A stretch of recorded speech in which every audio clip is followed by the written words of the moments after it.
Hello दोस्तों, मैं सुमित और आप देख रहे हैं ई फार्मेसी। दोस्तों, कफ सिरप लेने के नाम से ही हमारे दिमाग में जो पहली बात आती है वो यह है कि कौन सा सिरप अच्छा रहेगा।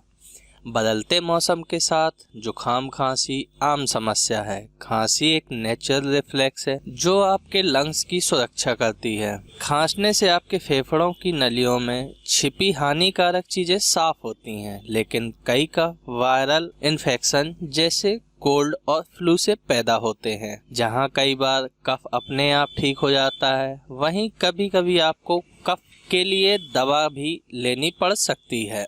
सभी कफ एक जैसे नहीं होते, तो दवा भी एक तरह की नहीं हो सकती। तो इसी क्रम में मैं आज आपके लिए लेकर आया हूँ मैनकाइंड कंपनी का कोडिस्टार डीएक्स सिरप, जो कि ड्राई कफ में यूज होता है। तो आइए बात करते हैं कोडिस्टार डीएक्स सिरप के बारे में। दोस्तों, ये सिरप मैनकाइंड कंपनी का है और इसकी कीमत 83 रुपीज है।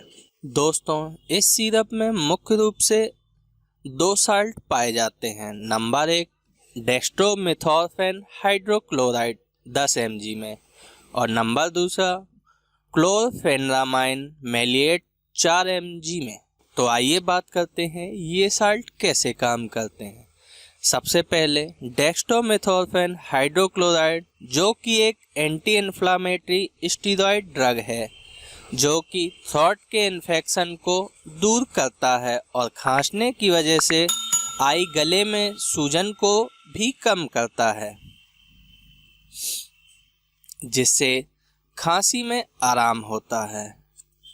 नंबर 2 क्लोरफेनामाइन मैलिएट, जो कि एक एंटीहिस्टामिनिक ड्रग है और शरीर में पहुंचकर थ्रोट के इन्फेक्शन को दूर करती है,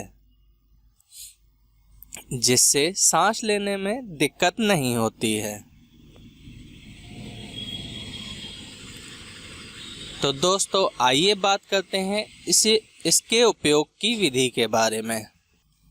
दोस्तों, इस सिरप के इस्तेमाल से पहले अपने डॉक्टर की सलाह जरूर लें, और यदि आप स्वयं इसे इस्तेमाल करना चाहते हैं तो 10 ml दिन में 2 बार आवश्यकता अनुसार लें। आइए दोस्तों, अब जानते हैं इससे होने वाले कुछ दुष्परिणामों के बारे में, जैसे सिर दर्द, सुस्त महसूस करना, त्वचा में चकत्ते पड़ना, सांस संबंधी समस्याएं, उल्टी करने में एक्साइटेशन की प्रॉब्लम, पेट दर्द इत्यादि प्रकार के छोटे बड़े साइड इफेक्ट देखे जा सकते हैं। और एक बात दोस्तों, यदि आप अल्कोहल, बीपी की दवा, माइंड की दवा और घबराहट की दवा लेते हैं तो इस सिरप के इस्तेमाल से पहले अपने डॉक्टर की सलाह जरूर लें। दोस्तों, ये थी कोडिस्टार डीएक्स सिरप के उपयोग की विधि। तो हमें कमेंट करके जरूर बताएं कि आपको ये वीडियो कैसा लगा, और यदि अच्छा लगा तो लाइक करें, शेयर करें और सब्सक्राइब करें। धन्यवाद।